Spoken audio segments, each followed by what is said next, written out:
regardez, je vous montre à la lumière du jour.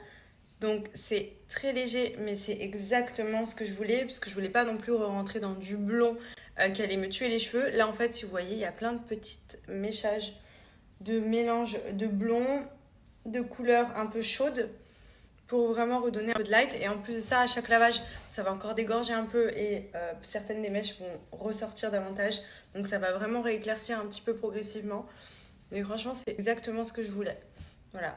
Je voulais garder ma couleur en fait, mais en ajoutant quelques touches de blond supplémentaires pour un côté moins tristouné que j'avais dernièrement sur mes cheveux. Et là, franchement, la couleur, elle est trop belle. Trop, trop beau. Et en plus, du coup, ça va pas m'abîmer les cheveux, donc c'est parfait. Mais c'est trop beau, la couleur. Regardez, j'essaie de vous montrer de plus proche, comme ça vous voyez vraiment. En fait, tout dépend de la lumière. On a l'impression que des fois, ça change pas trop. Et quand il y a une belle lumière dessus, ou même qu'on est vraiment devant, on voit qu'il y a plein de filets blonds. C'est beaucoup plus clair qu'avant. C'est incroyablement perfect. On adore. Voilà une bonne chose de faite, cheveux on flic, on adore.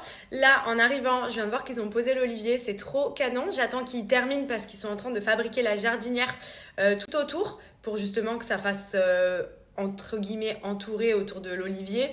On leur a demandé aussi s'ils pouvaient mettre des petits copeaux de bois pour que ça donne un petit côté un peu chaleureux. On hésitait avec les galets blancs, mais je pense qu'on va partir sur les petits copeaux de bois. Et dès que ce sera installé, je sais pas si on finira aujourd'hui ou demain, mais ils ont quand même bien avancé là déjà, donc peut-être moyen. Je vous montrerai ce que ça donne, mais franchement, c'est trop beau. Donc voilà, là, moi, ce que je vais faire, c'est aller me faire un bon gommage. Parce que c'est vrai que j'ai pris ma douche à la salle en 2-2, mais j'avais rendez-vous chez le coiffeur, donc j'ai foncé. Je vais aller me doucher, je vais aller bien me nettoyer aussi, parce qu'en ce moment, j'ai plein de peau, j'ai la peau toute sèche. Franchement, en ce moment, c'est pour ça que j'avais vraiment besoin d'un changement capillaire. Je peux plus me blairer, c'est simple, ma tête, mon corps, il n'y a rien qui va. Je peux plus me voir en peinture, c'est des périodes comme ça où on ne sait pas pourquoi, mais on ne s'aime plus. Pas dans un méga bon mood physique en ce moment, j'ai trop du mal. En fait, depuis que j'ai été malade, j'ai l'impression que je sais pas, je me trouve palote, j'ai les traits fatigués, j'ai l'impression que j'arrive pas à récupérer et physiquement en ce moment je peux pas me voir en peinture. Voilà, je pense qu'on a toutes des phases comme ça.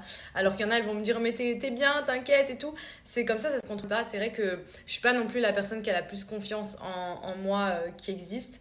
Au contraire, justement, même si malgré ce qu'on pourrait croire avec les réseaux sociaux ou le fait que je sois toujours positive, toujours good vibes et tout, pas du tout. Je manque clairement de confiance en moi. À chaque fois, je me trouve pas jolie. Ou alors, quand j'ai des photos à faire pour des marques, j'en fais un milliard avant d'en avoir une qui me plaît, tellement je suis dure avec moi-même. Et c'est vrai que bah, voilà, en ce moment, je suis pas dans mon mood habituel. Ou voilà. Là, mes cheveux, ça me fait du bien. Vous voyez, genre, je me sens mieux. Mais voilà. C'est pas ma période où je suis bien, genre là, voilà. Je suis un peu blasée de moi-même en ce moment. Puis il faut savoir aussi que le fait d'être sur les réseaux, on est confronté à se voir au quotidien. C'était comme quand je faisais de la télé et que je me voyais à l'écran, mais vraiment, je me disais, mais c'est moi. Genre, je pouvais pas me blairer. Ça me faisait la sensation de quand des fois, vous savez, on se met en bombe, nous les filles, on se dit, ça va, je suis mignonne et tout. Et après, tu veux faire un selfie, tu te regardes en photo, tu rends pas du tout pareil. Tu te dis, ouais, c'est pas possible. Pourquoi en vrai, je suis bien et en photo, je suis trop moche. Et bah, quand on se voyait à la télé, on voyait tous nos défauts. Vraiment, moi, je pouvais même pas me regarder, je crois. J'ai l'impression que c'était pas moi. Genre trop dur. Et du coup, c'est vrai que bon, déjà, on est forcément plus jugé. On a beaucoup plus de gens qui vont nous dire ah, regarde, t'as ça, ou qui vont nous pointer du doigt nos complexes ou quoi. Donc, c'est pas facile. Mais à côté de ça, en fait, c'est surtout le fait que tous les jours, on se filme, tous les jours, on se montre. Et indirectement, qu'on soit belle, qu'on soit moche, qu'on ait pris du poids, qu'on ait un bouton, peu importe, on est obligé de s'assumer, quoi. Et franchement, surtout depuis qu'on met plus de filtre, enfin que je mets plus de filtre, en tout cas pour ma part, je m'assume. Mais je veux dire, des fois, on a une tête où même sans forcément se dire les gens vont penser que, nous-mêmes, juste en tant que femmes, c'est comme quand on se regarde dans le miroir et que des fois on a une sale tête, on se dit putain, j'ai vraiment une tête de cul, genre. Et c'est relou. Et moi, je suis dans cette phase-là en ce moment. Voilà, en ce moment, même Benji, à chaque fois, il me dit, mais arrête de dire ça et tout. Je dis, non, franchement, en ce moment, ma tête, elle me vénère, genre. Voilà. Donc, des fois, un petit changement capillaire, un petit truc par-ci, par-là, ça fait pas de mal. Au contraire, ça fait du bien. Là, vous voyez, par exemple, mes cheveux, je les trouve tellement beaux. Ça, c'est vraiment un point positif. Par contre, ils ont bien poussé.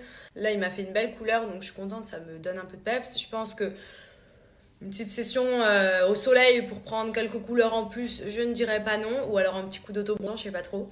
Mais voilà, clairement, c'était mon mood du jour. Enfin, aujourd'hui, ça va. Mais ça faisait quelques jours vraiment où j'étais un peu molle, quoi. Bref, avant de continuer ma petite journée où je prends soin de moi, d'ailleurs c'est Benji qui va aller récupérer Andrea aujourd'hui à la crèche, puisque là il était en rendez-vous et justement j'attendais de voir s'il allait finir à temps ou pas. Et au final c'est bon, il vient de terminer donc il va pouvoir aller récupérer Andrea. Donc moi je vais pouvoir prendre mes petits soins.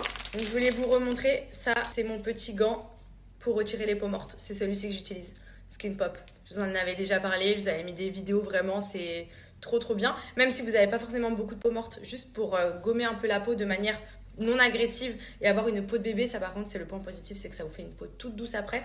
Moi notamment j'utilise beaucoup sur les jambes et vous avez donc là le petit format qui s'utilise également sur le visage. Donc sur le site vous allez voir il y a différents coloris mais c'est toute le même, la même composition, c'est en soie mais grainé en fait un petit peu quand vous touchez. Donc c'est ce qui permet de venir justement éliminer les peaux mortes sans abîmer la peau. Et l'avantage avec les gants en soie, c'est que ça traite jusqu'à 15 problèmes de peau. Vous pouvez traiter tout ce qui est points noirs, les poils incarnés, si vous en avez, vous savez, ça fait des petits boutons là.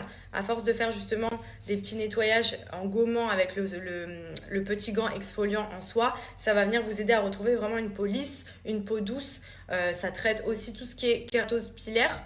Qu'est-ce que ça traite d'autre? J'avais vu pour la soie ce qui était bon, c'est pour ça que je l'avais pris d'ailleurs.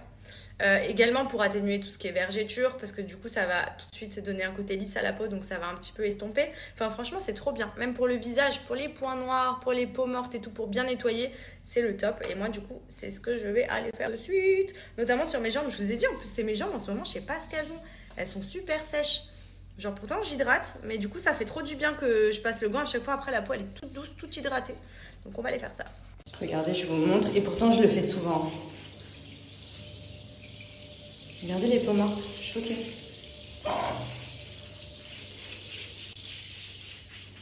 On enlève les peaux mortes et on retrouve un beau bronzage. Une belle peau bien uniforme. Ah, c'est satisfaisant de faire ça, je vous jure. Regardez tout ce que ça enlève. Élimine les peaux mortes, taches, poils incarnés, vergetures, la peau de fraise et 10 autres problèmes. Il favorise le renouvellement cellulaire, améliore l'élasticité de la peau. Et surtout, il nettoie et purifie la peau en profondeur, sans douleur ni irritation. Donc je vous mets le lien du site, ils sont actuellement en promotion, mais vous avez moins 30% supplémentaire avec mon code promo MADI30. Donc vous voyez par exemple sur le gant en soie pour le corps. Hop, il existe en différents coloris. Donc c'est celui-ci que je vous ai montré, moi j'avais celui du visage. Et ça traite tout, vraiment les problèmes de peau et surtout ça élimine les peaux mortes. Et il n'y a pas besoin de frotter comme une malade, genre vraiment ça enlève la première partie prête à s'envoler quoi. Donc n'hésitez pas vraiment, c'est vraiment trop pratique.